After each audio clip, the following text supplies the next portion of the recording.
करुणामयी माँ परम प्रभु श्री अरविंद अठगढ़ पाठचक्र संगठन 236तम साप्ताहिक ऑनलाइन कार्यक्रम रे योगदान करथिबा समस्त मातृ संतान मानक हृदय स्वागत जनाउछि। आजिर कार्यक्रम को नेतृत्व देउछन्ति सरोजिनी अपा एवं कार्यक्रम रे अंशग्रहण करछन्ति ममता अपा, सविता अपा, ममता अपा ढेंकानाल, मिताली अपा, सीमा अपा कलिकतारू समस्त को अनेक श्रद्धा और सम्मान व्यक्त करछि सेमानकर सुंदर योगदान पाई। आमे जो शीर्षक रे आज आलोचना करिया जाउछन्ति that takes all joy at the world's native gift and to all gives joy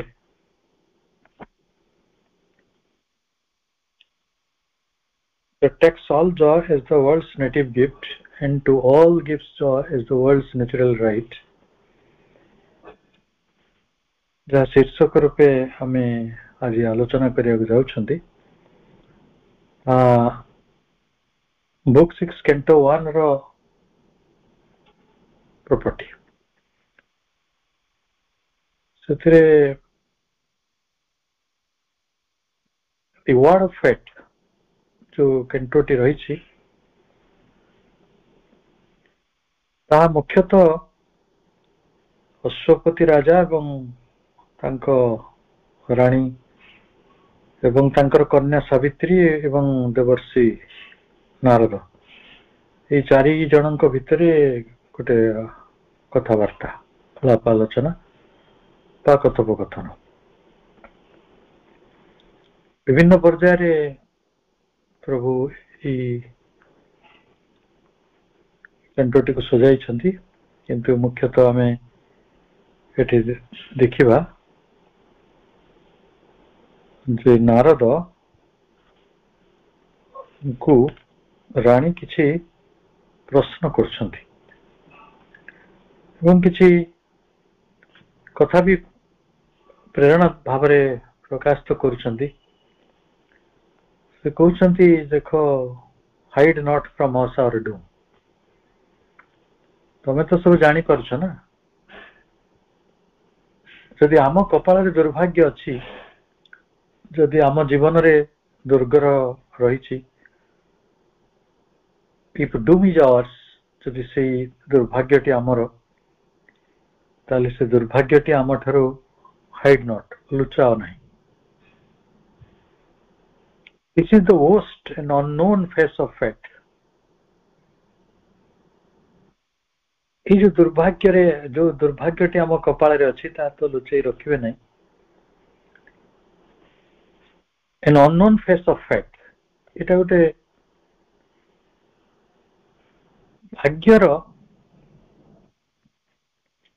भाग्यर एक अजना मुह सेटा कारण आमे तो जानी पारंती ना केबे आम जीवन को दुर्भाग्य आसीबो आउ सेटा ही वर्स्ट बहुत खराब से भली अजना भाग्यर मुह देखिबा आम जीवन मनुष्य जीवन से काली सकाळ किपरि कटिबो नेक्स्ट मुहूर्त किपरि कटिबो आपण जानते नहीं लोके बाथरूम रो पड़ी कि ये पृथ्वी को छाड़िया पड़ुछि सीढ़ी रू खसिक लोके माने बहुत इंजोर हो जाउछन्ति। तेणु एठी कौन जे न घटी पारिबो किए जाने आमे आम भाग्यर मुहटा को देखि पारुनु आम भाग्य रे कौन अच्छी जानी पारुनु सेटा ही वर्स्ट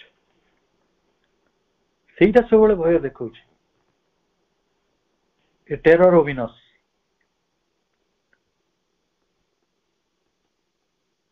आमको गोटे भय घेरी रही रही म्यूट भाग्यटी सते जेपरी गोटे नीरव रे रही फेल्ट मोर देन सीन ଆମେ ତ ତାକୁ ଦେଖିପାରୁନୁ କିନ୍ତୁ ଅନୁଭବ କରୁଛୁ। କୋଉଠି ଅନୁଭବ କରୁଛୁ ନା behind our seat by day, our couch by night. ଆମେ ଦିନରେ ତ ବସି ରହିଛୁ, ଆମ ଆସନର ପଶ୍ଚାତରେ ଦିନରେ ଆମେ ସେଇ ଦୁର୍ଭାଗ୍ୟକୁ ଦେଖୁଛୁ। ସେ ମ୍ୟୁଟ ହେଇକି ବସିଛି, ମୌନ ହେଇକି ବସିଛି। ମୌନ ହେଇକି କିଏ ବସିଛନ୍ତି? ବୋଧେ ଆମ କେହି ନହେଲେ ମୃତ୍ୟୁ ତ ବସିଛି ନା। ଆପଣଙ୍କ ଶଯ୍ୟା ନିକଟରେ, ଆୱାର କାଉଚ୍ ବାଇ ନାଇଟ୍, ରାତିରେ ଆମ ଖଟ ନିକଟରେ, ଆମ ସେଜ ନିକଟରେ କିଏ ଶୋଇଛନ୍ତି? ସେଇ ଦୁର୍ଭାଗ୍ୟ ଯାହାକୁ ଆମେ କହୁଛୁ ମୃତ୍ୟୁ। ସେଇ କାଳ ଆମକୁ ଡରାନ୍ତି। ତେଣୁ ସେ ଅମଙ୍ଗଳ ସୂଚକ ବିପଦ, ଟେରରୋମିନସ୍, ମ୍ୟୁଟ୍, ମୌନରେ ରହିଛନ୍ତି, କିନ୍ତୁ ତାଙ୍କୁ ଦେଖିବାରେ ଯେତିକି କଷ୍ଟ ନୁହେଁ, ଅନୁଭୂତିରେ ତାଠାରୁ ଅଧିକ କଷ୍ଟ ହୁଏ। ଏ କଥାଟିକୁ ରାଣୀ କହୁଛନ୍ତି ନାରଦଙ୍କୁ। A fate lurking in the shadow of our hearts, ଆମ ହୃଦୟର ଛାଇରେ ଗୋଟେ କାଳର ନିୟତି ଲୁଚି ରହିଛି, ଗୋଟେ ଭାଗ୍ୟ ଲୁଚି ରହିଛି। କଣ ସେଟା? ବାର୍ଦ୍ଧକ୍ୟ, ବ୍ୟାଧି, ମୃତ୍ୟୁ। ରୋଗ ହବ ହିଁ ହବ, ବାର୍ଦ୍ଧକ୍ୟ ଆସିବ ହିଁ ଆସିବ, ମୃତ୍ୟୁ ଆସିବ ହିଁ ଆସିବ। The anguish of the unseen that waits to strike, ତାର ଯୋଉ ଅଦୃଶ୍ୟ ଯନ୍ତ୍ରଣା ଆମକୁ ଆଘାତ କରିବ ବୋଲି ଅପେକ୍ଷା କରୁଛି, waits to strike।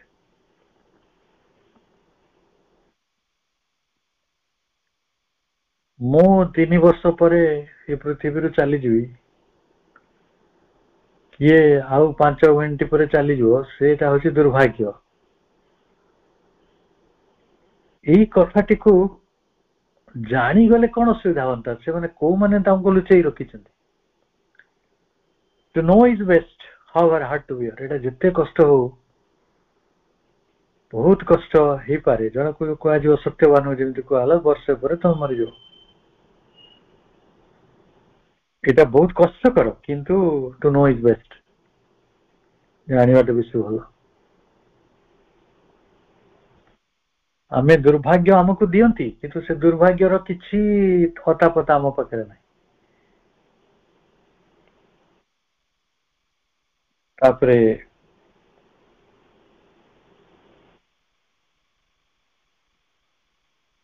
then cried the sage,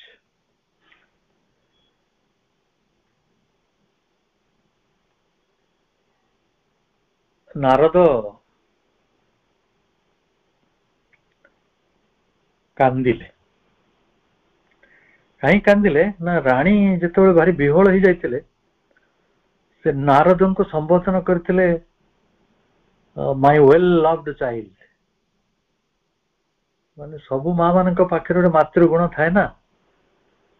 ସେ ଦେବର୍ଷୀ ନାରଦଙ୍କୁ ଯୋଉ ଅଧିକାରଟି ଜାରି କରୁଛନ୍ତି, ଗୋଟେ ମାତୃତ୍ୱର ଶକ୍ତି ବଳରେ। ତେଣୁ ସେ ମାତୃତ୍ୱ ପାଖରେ ଋଷି ହୃଦୟ କାନ୍ଦି ଉଠିଛି।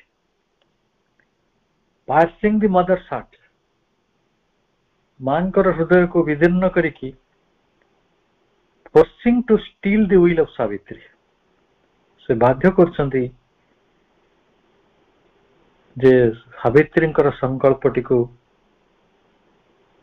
ଆପଣ ଷ୍ଟିଲ୍, ଇସ୍ପାତ କରିଦିଅନ୍ତୁ।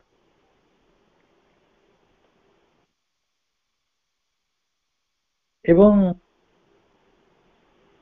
his words set free the spring of cosmic fate। ନାରଦଙ୍କ ବାଣୀ ବିଶ୍ୱ ନିୟତିର, କସ୍ମିକ ଫେଟ୍ର ସ୍ପ୍ରିଙ୍ଗ, ଝରଣାକୁ ସତେ ଖୋଲିଦେଲେ। ବିଶ୍ୱରେ କଣ ହଉଛି ସେ କହୁଛନ୍ତି, the great gods use the pen of human hearts is a sharp axe to hew their cosmic road.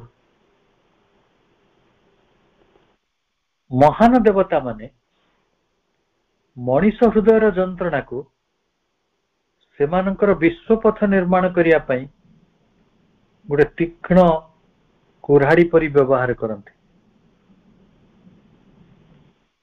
एटा होचे विश्व भाग्य।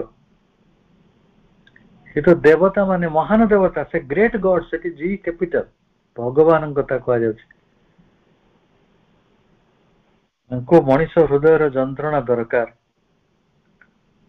ये विश्व पथटी को निर्माण करिया पई से माने ताको गोटे से जंत्रणा गुडी को गोटे कुराड़ी परि गोटे तीक्ष्ण कुराड़ी परि व्यवहार करिसंती। They squander lavishly men's blood and tears. मनीषर लुह लहू को ब्लड एंड टीयर्स ताकू से माने तांको कामरे लगांती। ताकू अकुंठित चित्तरे अपचय कर दियंती। स्क्वांडर लाविशली माने जेमती जने मनीष तार जेते रक्त जाउची जाऊ जेते मृत्यु दरकार पड़ुची जो ये तो मृत्युर यज्ञ। ये मृत्युर यज्ञ को सेमाने ही निर्णय करिसंती for a moment's purpose in their fateful work. उद्देश्य कौन ना गोटे मुहूर्तर कार्यटी संपन्न करिया पई से माने मनीषर लोह को लाविशली मन इच्छा खर्च कर दियंती। मनीष को अमाप रक्त दवा को पड़े। मनीष को अनेक लोह ढालिवा को पड़े।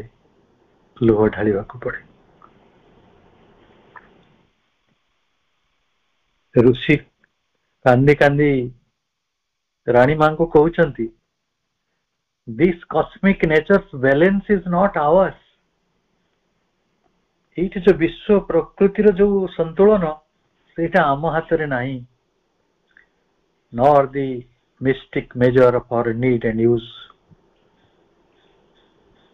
तार जो रहस्यपूर्ण माप परिमाप जे केते दुख दरकार आउ केते दुख व्यवहार होउची केते लोह दरकार केते लोह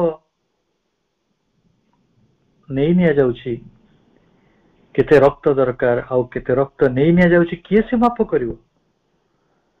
A single word lets loose vast agencies।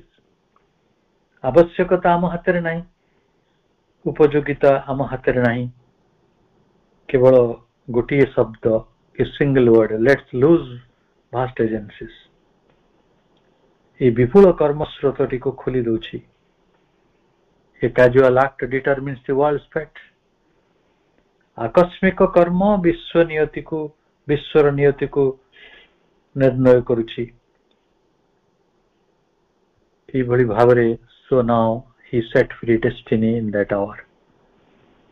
भाग्यटा को एभली वर्णना कले आम हाथ रे किछि नाही। आमे रक्ताक्त हवा को बाध्य आमे लुहार्द्र हवा को बाध्य। हमको एमती लोह लुहाण करिकी विश्व पथर निर्माण करुछंती महार देवता माने।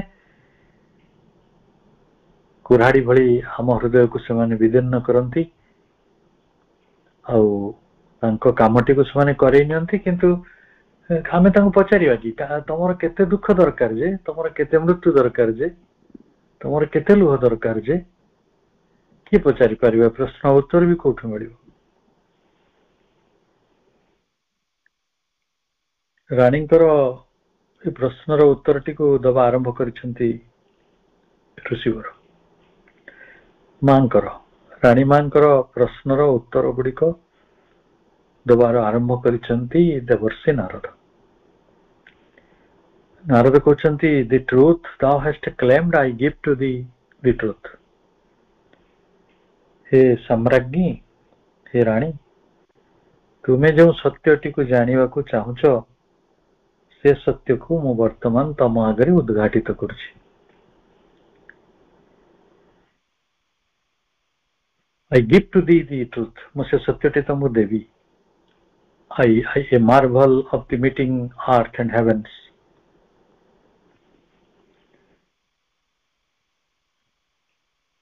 ଏଠି ସ୍ୱର୍ଗ ଆଉ ମର୍ତ୍ତ୍ୟର ଯୋଉ ଅଲୌକିକ ମିଳନ,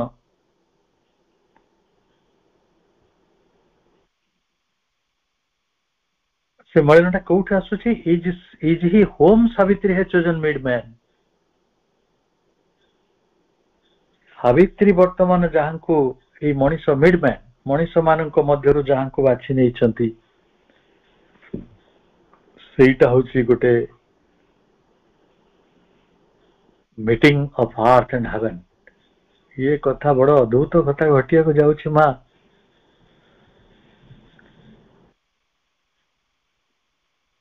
ମୁଁ ମିଛଟାରେ ତମ ମାନଙ୍କର ଭୟ, ତମ ମାନଙ୍କର ଦୁର୍ଭାଗ୍ୟ ର କଥା କହୁଥିଲି, କିନ୍ତୁ ଏ କଥା ସେୟା ନୁହେଁ। ସ୍ୱର୍ଗ ଆଉ ମର୍ତ୍ତ୍ୟର ଏକ ଅଲୌକିକ ମିଳନ ଘଟିବାକୁ ଯାଉଛି।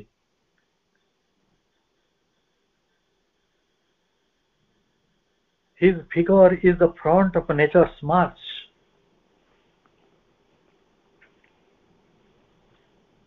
ତାଙ୍କର ଯେଉଁ ଫିଗର, ମୂର୍ତ୍ତ ରୂପଟି, ପ୍ରକୃତିର ଗୋଟେ ବିକଶିତ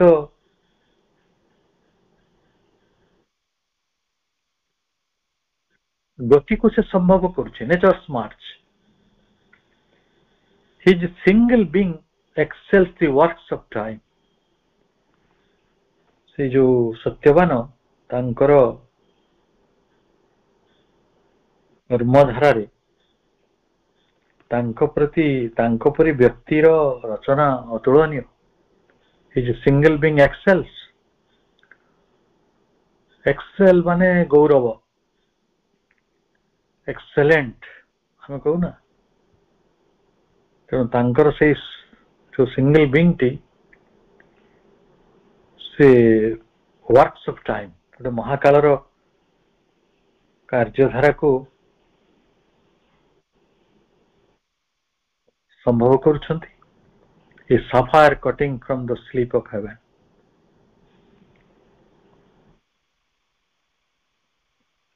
ସେ ସାମାନ୍ୟ ନୁହନ୍ତି। ये जो सावित्री, ये तपसी कन्या, ये बन्ही कन्या जहाँ को बाछिଛନ୍ତି, ସେ ହେଉଛନ୍ତି ସ୍ଲିପ ଅଫ ହେଭେନ, ସୁପ୍ତ ସ୍ୱର୍ଗର ସେ ହେଉଛନ୍ତି ସାଫାୟାର, ନୀଳମଣି। ସୁପ୍ତ ସ୍ୱର୍ଗର ସେ ହେଉଛନ୍ତି ନୀଳମଣି। ମାନେ ସେ ଦେବ ସ୍ୱଭାବର ମଣିଷ।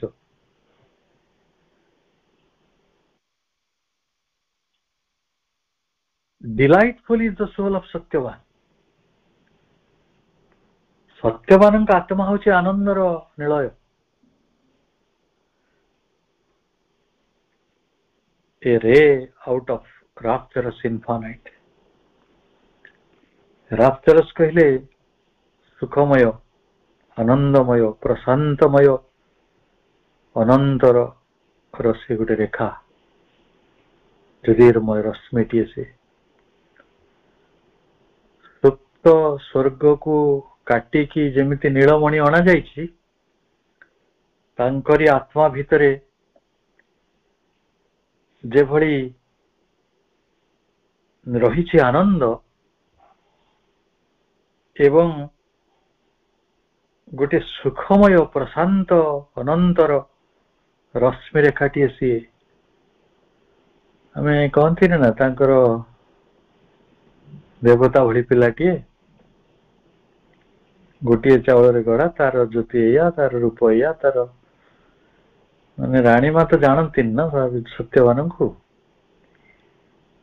କଥାଟି ହଠାତ୍ ପଡିଯାଇଛି ଯେ ସାବିତ୍ରୀ ବର ରୂପେ ସତ୍ୟବାନଙ୍କୁ ନିର୍ବାଚନ କରିନେଇଛନ୍ତି, ଅଥଚ ସତ୍ୟବାନଙ୍କ ସମ୍ପର୍କରେ ଜାଣିବାର କୌଣସି ରାସ୍ତା ଖୋଲା ନାହିଁ।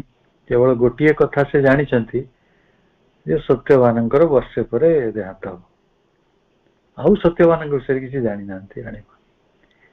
ତେଣୁ ବର୍ତ୍ତମାନ ରାଣୀମାଙ୍କୁ ନାରଦ ଋଷି सत्यवान संपर्क में कहते जे से किए सी होचंती आनंदर निलय सी होचंती सुप्त स्वर्ग कटा हो आसीथिबा गोटे सफाया नीलमणि सावित्री जहाँ को मनीष मान भर बाछिंट सी ही प्रकृत रे स्वर्ग मर्त्यर मिलनर अलौकिक मिलनर पथ को प्रशस्त करिवे a silence waking to hymn of joy hymn of joy को कहबा आनंदर स्तोत्र आनंदर स्तोत्र टाको सुनिया पई तांको पाखरे नीरवतार जागरण होइछि वाह आमे जदि सावित्री को प्रकृत रे हृदय दे पड़ुथवा ना एइटे उठी मां आनंदर स्तोत्र को सुनिबा पई नीरवतार जागरण दरकार से जागरण घटी सत्यवान भितर a divinity and kingliness god his brow से जो सत्यवान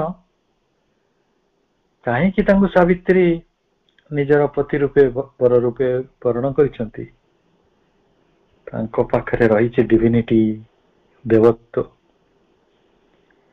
तांको पाखरे रहिछि किंगलीनेस राजकीयता गॉड हिज ब्रो ब्रो कहले आपण जानिछंती हमर अखीर भ्रुलता जाको आमे को ललाट पट देवत्व तांको ललाट पटरे मंडित होइछि राजकीयता भी तांको ललाट पटरे मंडित होइछि से राजा भली दिसंती से देवता भली दिसंती His eyes keep a memory from a world of bliss. ये तो गला तांको ललाट पट आउ तांको आखि रे कोन भरी रहिछि तांको आखि रे भरी रहिछि His eyes keep a memory from a world of bliss. आनंद लोकर मेमोरी पुण्य स्मृति को से साहित्य रखिछन्ते तांको आखि रे तांको आखि रे आनंद लोकर पुण्य स्मृति भरी रहिछि यदि किए तांको आखि को देखिबो सत्यवानकर ताले से जानि परिबो जे ये होचंती से जे तांको आखि रे आनंद वर्ल्ड ऑफ ब्लिस आनंद जगतर आनंद लोकर स्मृति गुडी को साहित्य रखिछन्ती as a brilliant as a lonely moon in heaven की वर्णना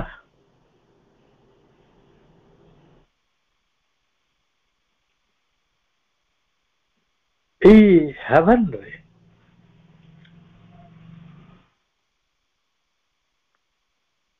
हेवन एटी आकाश अर्थ रे व्यवहार है कारण सूर्य चंद्र तो आकाश रे आसंती ना तेनो एटी हेवन टी को हमें आकाश अर्थ रे नवा आकाश रे एकाकी चंद्रमा भली सी तेजस्वी ब्रिलियंट आकाश रे जते तारा थिले भी चंद्रमा ज्योतिर्मान ना ज्योतिष्मान तेणु से सत्यवान होछंती एकाकी चंद एकाकी जन्म जी स्वर्ग रे झटकी उठुछंती आकाश रे झटकी उठुछंती gentle like the sweet bird that spring desires मां से बहुत भद्र बहुत उदार किपरि gentle like the sweet bird हला मधुर କିଶଳୟ, ମଧୁର କଢ଼। କେତେବେଳେ ଆସେ ମଧୁର କଢ଼? ନା ଦ୍ୟାଟ୍ ସ୍ପ୍ରିଙ୍ଗ ଡିଜାର୍ସ, ବସନ୍ତର ଆଗମନ ଯେତେବେଳେ ହୁଏ, ବସନ୍ତ ଋତୁର ଯେତେବେଳେ ଆସେ, ସେତେବେଳେ ପ୍ରିୟ ମୁକୁଳ ଗୁଡ଼ିକ, ମିଠା ମଧୁର ମୁକୁଳ ଗୁଡ଼ିକ ଆସନ୍ତି। ସେଇଭଳି ମୁଲାୟମ, ସେଇଭଳି କାନ୍ତିମୟ, ସେଇଭଳି ମାଧୁର୍ଯ୍ୟମୟ ହେଉଛନ୍ତି Satyaban. Pure like a stream that kisses silent banks. ମା କି ବର୍ଣ୍ଣନା! ଗୋଟେ ସ୍ରୋତ ଭଳି ସେ, ନଦୀର ସ୍ରୋତ ଭଳି ବା ଜଳର ସ୍ରୋତ ଭଳି ସେ ପବିତ୍ର। ସେ କଣ କରନ୍ତି ନା ସାଇଲେଣ୍ଟ ବ୍ୟାଙ୍କ୍ସ କୁ, ସ୍ତବ୍ଧ ତଟ ଦେଶକୁ ଚୁମ୍ବନ କରନ୍ତି। ଆପଣଙ୍କର ନଦୀ ବହୁଛି, ସେ ନଦୀର ଜଳ ଗୁଡିକ ଦୁଇଟି ତଟକୁ ସ୍ପର୍ଶ କରୁଛି ନା। କବିତ୍ୱ ହେଲା ସେଇ ଜିନିଷ। ସେ କହିଦେଇ ପାରିଥାନ୍ତେ ଦୁଇଟି ତଟ ଦେଶ ଭିତରେ ଗୋଟିଏ ମଧୁର ସ୍ରୋତ ପ୍ରବାହିତ ହେଉଛି। ସତ୍ୟବାନଙ୍କ ଚରିତ୍ରକୁ, ତାଙ୍କ ବ୍ୟକ୍ତିତ୍ୱକୁ ବର୍ଣ୍ଣନା କରାଯାଉଛି। କଣ କହୁଛନ୍ତି ନା ଏଇ ସତ୍ୟବାନ ହେଉଛନ୍ତି ଗୋଟେ ପବିତ୍ର ଜଳସ୍ରୋତ, ଯିଏ ସ୍ତବ୍ଧ ତଟ ଗୁଡିକୁ ଚୁମ୍ବନ କରି ପ୍ରବାହିତ ହେଉଛନ୍ତି। ମଣିଷ ସେମିତି ବଞ୍ଚେ, ଯେ ପ୍ରବାହିତ ହୁଏ, ଯେ ଅଟକି ଯାଏ ନା। He takes with bright surprise spirit and sense. ଯେତେବେଳେ ସେ ଯାଉଛନ୍ତି, ଅନ୍ତରର ଆଲୋକରେ ସେ ଉଦ୍ଭାସିତ ହେଇଛନ୍ତି। ସ୍ପିରିଟ, ଆତ୍ମାର ଆଲୋକରେ, ଏବଂ ସେନ୍ସ, ବୋଧର ଆଲୋକରେ ବି ଉଦ୍ଭାସିତ ହେଇଛନ୍ତି। ସ୍ପିରିଟଟି ନିଶ୍ଚୟ ବାହାରେ ଅଛି, ସେନ୍ସଟା ଇନ୍ଦ୍ରିୟ ବାହାରେ ଅଛି, ଆତ୍ମା ଭିତରେ ଅଛି। ତେଣୁ ଯେତେବେଳେ ସରପ୍ରାଇଜ ସ୍ପିରିଟ ଆଣ୍ଡ ସେନ୍ସର କଥା କୁହାଯାଉଛି, ସେତେବେଳେ ସ୍ପିରିଟ କହିଲେ ଆତ୍ମା, ସେନ୍ସ କହିଲେ ଇନ୍ଦ୍ରିୟ, ସେଗୁଡ଼ିକର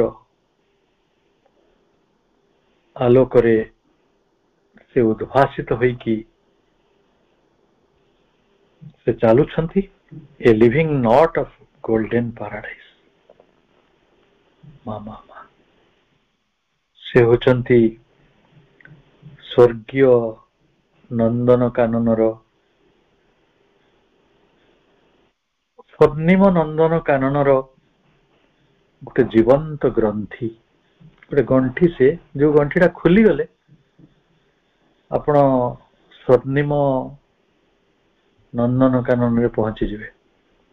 କାରଣ ଆପଣଙ୍କୁ କୁହାଯାଇଥିଲା a marvel of the meeting earth and heaven's.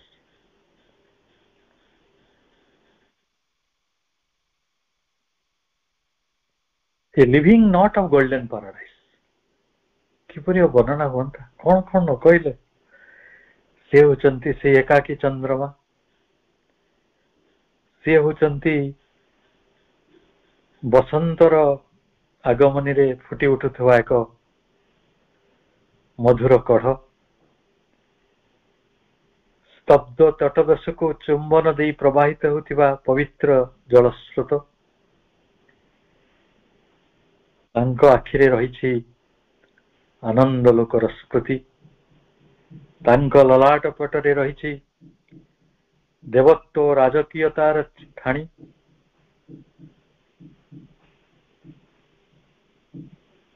ଆନନ୍ଦର ସ୍ତୋତ୍ରକୁ ଶୁଣିବା ପାଇଁ ତାଙ୍କ ଭିତରେ ରହିଛି ନୀରବତାର ଜାଗରଣ। ଅନନ୍ତ ପ୍ରଶାନ୍ତ ଅନନ୍ତର ସେ ହେଉଛନ୍ତି ଏକ ରଶ୍ମିରେଖା, ଯାହାଙ୍କ ଆତ୍ମାରେ ପୁରି ରହିଛି ଆନନ୍ଦର ନିଳୟ। ସୁପ୍ତ ସ୍ୱର୍ଗରୁ ଭାଙ୍ଗି ଅଣା ଯାଇଥିବା ଗୋଟେ ନୀଳ ମଣିଷୀ, ଆଉ କଣ କୁହାଯାଇ ପାରିଥାନ୍ତା।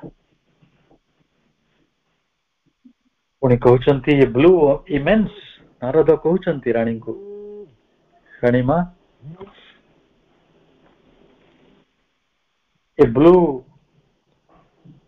immense sea lions to the longing world.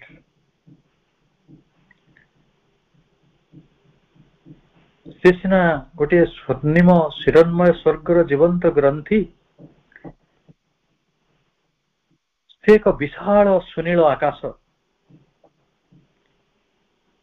A blue immense, immense ମାନେ ପ୍ରାଚୁର୍ଯ୍ୟ, ସେ ଏକ ନୀଳ ପ୍ରାଚୁର୍ଯ୍ୟ, he leans to the longing world,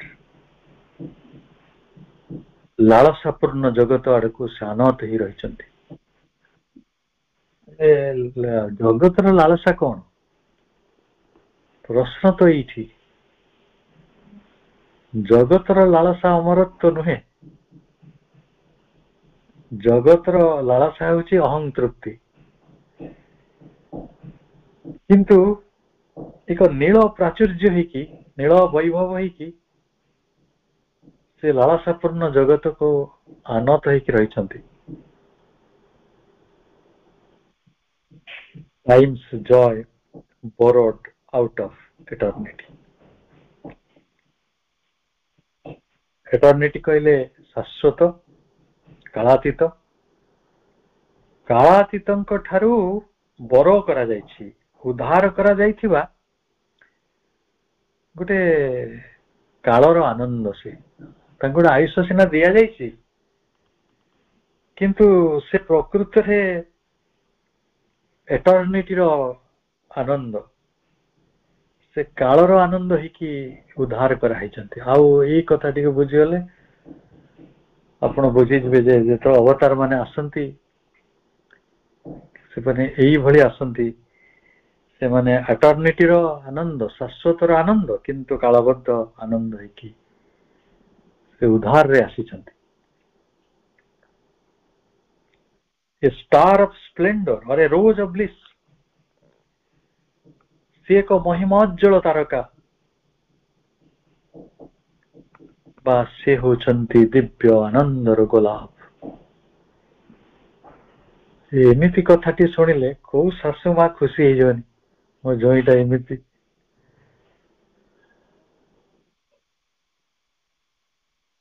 ଇଏ ପୁଣି ସ୍ୱର୍ଗର ଯେ କବି ନାରଦ, ତାଙ୍କର କଣ୍ଠରେ in him soul and nature equal presences, ତାଙ୍କ ମଧ୍ୟରେ ଆତ୍ମା ଓ ପ୍ରକୃତିର ଉପସ୍ଥିତି ସମାନ ଭାବରେ ପ୍ରକାଶିତ ହୁଏ। ମାନେ ସୋଲ କହିଲେ ପୁରୁଷ, ନେଚର କହିଲେ ପ୍ରକୃତି। ପୁରୁଷ ଓ ପ୍ରକୃତିର ସମ୍ମିଳନ ତାଙ୍କ ଭିତରେ ଘଟିଛି ଇକ୍ୱାଲି, ସମାନ ଭାବରେ ତାଙ୍କ ସାନ୍ନିଧ୍ୟରେ। balance and fuse in a wide harmony, ଗୋଟେ ବୃହତ୍ତର ଛନ୍ଦ ସୃଷ୍ଟି କରାଯାଇଛି ସେଠି। କାହାର ନା balance and fuse। balance କହିଲେ ସନ୍ତୁଳନ ଏବଂ fuse କହିଲେ ମିଳନ। ସନ୍ତୁଳନ ଓ ମିଳନର ଏକ ବୃହତ୍ତର ଛନ୍ଦ ହେଉଛନ୍ତି Satyaban. The happy in their bright ether have not hearts,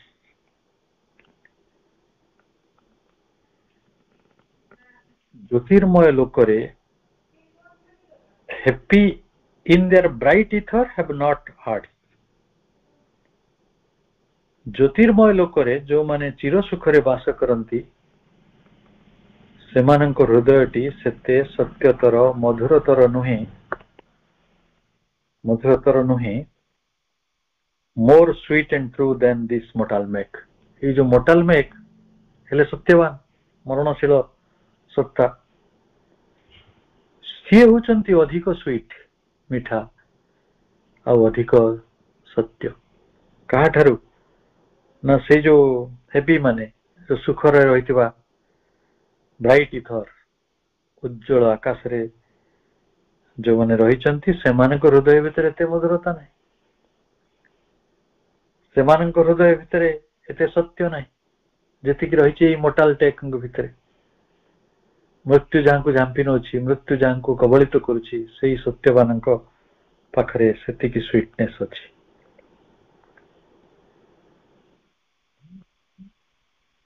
ତାପରେ ନାରଦ ଋଷି କହୁଛନ୍ତି ରାଣୀ ମାଙ୍କୁ, ମା ଯେ ସେ ହଉଛନ୍ତି ବିଶ୍ୱର ସୁଖ, ସକଳ ସୁଖ ଭୋଗକୁ ପୃଥିବୀର ନିଜସ୍ୱ ଉପହାର ସ୍ୱରୂପ ସେ ଗ୍ରହଣ କରନ୍ତି। That takes all joy as the world's native gift. ଯେତେବେଳେ ଖାଆନ୍ତି ଭାବନ୍ତି ପୃଥିବୀ ମା ତାଙ୍କୁ ଦେଇଛନ୍ତି, ଯେତେବେଳେ ଛାଇରେ ବସନ୍ତି ସେତେବେଳେ ଭାବନ୍ତି ପୃଥିବୀ ମା ତାଙ୍କୁ ଦେଇଛନ୍ତି, ଯେତେବେଳେ ସେ ବିଶ୍ରାମ କରନ୍ତି ଭାବନ୍ତି ସେ ଅଧିକାର ପୃଥିବୀ ମା ତାଙ୍କୁ ଦେଇଛନ୍ତି। ତେଣୁ ଯେତେ ବିଶ୍ୱରେ ସୁଖ ରହିଛି ସେ ସୁଖଟାକୁ ସେ ପୃଥିବୀର ନିଜସ୍ୱ ନେଟିଭ ଗିଫ୍ଟ ଭାବରେ ଗ୍ରହଣ କରନ୍ତି। ଏମିତି କେତେ ଜଣ କରିପାରୁଛନ୍ତି? ଏଇ ହଉଛି ଆମ ଆଲୋଚନାର ବିଷୟ। ଇଏ ଥିଲା ସତ୍ୟବାନଙ୍କ ଚରିତ୍ରର ଏକ ଉପସ୍ଥାପନା ବା ସତ୍ୟବାନଙ୍କ ବ୍ୟକ୍ତିତ୍ୱର ଗୋଟିଏ ଦିଗ, ଏବଂ ବିଶେଷ କରି ସତ୍ୟବାନଙ୍କ ଦିବ୍ୟତ୍ୱ ଏବଂ ତାଙ୍କ ପାଖରେ ରାଜକୀୟତାର ଯୋଉ ସମ୍ମିଳନ ଘଟିଛି ସେ ସମ୍ପର୍କରେ ଏକ ସବିଶେଷ ବର୍ଣ୍ଣନା। And to all gives joy as the world's natural right. ସମସ୍ତଙ୍କୁ ସେ ସୁଖ ଓ ଶାନ୍ତି ଦିଅନ୍ତି। To all gives, ଯେମିତି ଶାନ୍ତିଟି ପୃଥିବୀ ଠାରୁ ନିଅନ୍ତି ସେମିତି ଦିଅନ୍ତି। ଏଇ ଦବା ନବା କଥାଟା ମଣିଷଟା ଭୁଲି ଯାଇଛି ନା, କିନ୍ତୁ ଯେହେତୁ ସତ୍ୟବାନ ହେଉଛନ୍ତି ଜଣେ ସ୍ୱର୍ଗୀୟ ପୁରୁଷ ନୀଳକାନ୍ତ ମଣି, ସିଏ କିନ୍ତୁ takes all joy, gives joy, ଆନନ୍ଦ ନିଅନ୍ତି, ଆନନ୍ଦ ବି ଦିଅନ୍ତି। କିପରି ନା as the world's natural right, ଏଇଟା ପୃଥିବୀର ଅଧିକାର। ଆପଣ ପୃଥିବୀ ଠାରୁ ପବନ ଉଦ୍ଧାର ନେଇଛନ୍ତି ନିଶ୍ୱାସ ରୂପରେ, ମାଟି ଠାରୁ ଖାଦ୍ୟ ନେଇଛନ୍ତି, ନଦୀ ଠାରୁ ଜଳ ନେଇଛନ୍ତି, ଆକାଶ ଠାରୁ ଜ୍ୟୋତି ନେଇଛନ୍ତି, ବାପା ଠାରୁ ସ୍ନେହ ନେଇଛନ୍ତି, ମା ଠାରୁ ସ୍ନେହ ନେଇଛନ୍ତି। ଯାହାଙ୍କ ପାଖରୁ ସବୁ ସ୍ନେହ ନେଇଛନ୍ତି ତାଙ୍କୁ ସବୁ ଫେରେଇବେ କି ଫେରେଇବେ? କଣ ଧାରୁଆ ହେଇକି ମରିଯିବେ? ସତ୍ୟବାନ ଧାରୁଆ ହୁଅନ୍ତି ନାହିଁ, ନିଅନ୍ତି ବି ଦିଅନ୍ତି ବି। ନିଅନ୍ତି ଉପହାର ସ୍ୱରୂପ, ଦିଅନ୍ତି ସ୍ୱାଭାବିକ ଅଧିକାର ରୂପରେ। ସେଟା ଦବାର ଅଛି, ଗୋଟେ ଫଳ ଫଳିବାର ଅଛି। ଆପଣ ଗଛ ମାନଙ୍କୁ ଦେଖିଛନ୍ତି? କେବେ ତାକୁ ଯତ୍ନ ନିଅନ୍ତୁ, ସେ ଗଛଟି ଯେମିତି ହେଲେ ଫଳ ଫଳିବ। ସେ ଅବଦାନ ଦେଇଯାଏ, ସେ ହଉଛି ମିଠା ମଣିଷ। His sweetness and his joy attract all hearts. ବହୁ କଥା ରହିଛି এইଭଳି ଦୀର୍ଘ 429 ପେଜ ଆମେ ପଢୁଥିଲେ, 430, 431 ଏ ସବୁ ପେଜ ଗୁଡିକ ହେଉଛି ସତ୍ୟବାନଙ୍କ ଚରିତ୍ରର ବର୍ଣ୍ଣନା। ମହାକବି ଶ୍ରୀ ଅରବିନ୍ଦଙ୍କ ଜରିଆରେ ନାରଦ ଋଷିଙ୍କର ଚରିତ୍ରକୁ ଅବଲମ୍ବନ କରି His sweetness and his joy attract all hearts. ସେ ଯେ ଏତେ ମଧୁର, ସେ ଯେ ଏତେ ଆନନ୍ଦମୟ, ସବୁ ହୃଦୟ ତାଙ୍କ ପ୍ରତି ଆକର୍ଷିତ ହଉଥିଲା। To live with his own in a glad tenancy. ସମସ୍ତେ ତାଙ୍କର ଏହି ଆନନ୍ଦମୟ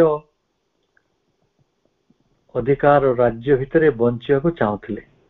ଯିଏ ସତ୍ୟବାନଙ୍କୁ ଦେଖୁଥିଲା ତାଙ୍କ ଦେବତ୍ୱରେ ମୋହିତ ହଉଥିଲା, ତାଙ୍କ ମାଧୁର୍ଯ୍ୟରେ ଆକର୍ଷିତ ହଉଥିଲା, ଏବଂ ତାଙ୍କ ଆନନ୍ଦର ଭୂମି ଭିତରେ ଟେନାନ୍ସି ସତେ ତାଙ୍କ ଟେନାନ୍ସି କୋଉଠି ଅଛି ଭଡା ଦବାଟି ଟେନାନ୍ସି। ଆପଣ ଗୋଟେ ଘର ନେଇଛନ୍ତି ସେ ଘରଟାକୁ ଭଡା ଦେଉଛନ୍ତି ତେଣୁ ସେ ତ ଦଉଛନ୍ତି ନା ଉପହାର। ତାଙ୍କର ଆନନ୍ଦର ସେଇ ଅଧିକାର ଭିତରକୁ ସମସ୍ତେ ଯିବାକୁ ଚାହୁଁଥିଲେ। ସେ ମାଙ୍କୁ କହୁଛନ୍ତି ମା ସେଇ କାରଣରୁ ସବୁ ଏଇ ସାବିତ୍ରୀ ତାଙ୍କର ଯୋଉ ହେଭେନଲି ଗ୍ରେଟନେସ ରହିଛି ସେ କଥା ଯୋଗୁ ଏଇ ଝିଅଟି ତାଙ୍କୁ ଭଲ ପାଇଛି କିନ୍ତୁ ଦୁର୍ଭାଗ୍ୟକୁ ବରଣ କରି ନେଇଛି। କିନ୍ତୁ ଏପରି କିଛି ହବ ନାହିଁ ସେ ଆଗକୁ ଆଗକୁ କହୁଛନ୍ତି ସେ ଭାଗ୍ୟ ବଦଳି ପାରିବ। ଆମେ ବୁକ୍ ଅଫ୍ ଫେଟ୍ ସମସ୍ତେ ପଢିଛନ୍ତି ତଥାପି ତାକୁ ଆଉ ଥରେ ଆମେ ତାଙ୍କୁ ଭିଜିଟ କଲେ ଆଉ ଥରେ ପୁନଃ ପ୍ରଦକ୍ଷିଣ କଲେ। ଆପଣ ଯେତେ ଥର ଦେଖିଲେ ମଧ୍ୟ ସାବିତ୍ରୀର ଏଇ ଯେତେ ଥର ଆପଣ ଆସନ୍ତୁ ଭ୍ରମଣ କରନ୍ତୁ ସାବିତ୍ରୀର ଆୟତନ ଭିତରେ ସେତେ ଆନନ୍ଦ ମିଳିବ। କାରଣ ଆମେ ସମସ୍ତେ ଜାଣିଛୁ ସୁନ୍ଦର ତୃପ୍ତିର ଅବସାଦ ନାହିଁ ଯେତେ ଦେଖୁଥିଲେ ନୂଆ ଦିଶୁଥାଏ। ପୁଣି ଯଦି କାଲି ଏଇ ପୃଷ୍ଠା ଗୁଡିକ ପଢିବା ସେ ଆହୁରି ନୂଆ ରୂପରେ ଦିଶିବ। ସତ୍ୟବାନ ଆହୁରି ନୂଆ ରୂପରେ ଆମ ଆଗରେ ଆସିବେ।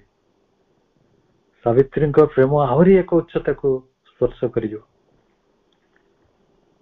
ସାବିତ୍ରୀଙ୍କ ସାଧନା ଏକ ନୂତନ ରୂପ ନେଇକି ଆମ ଆଗକୁ ଆସିବ।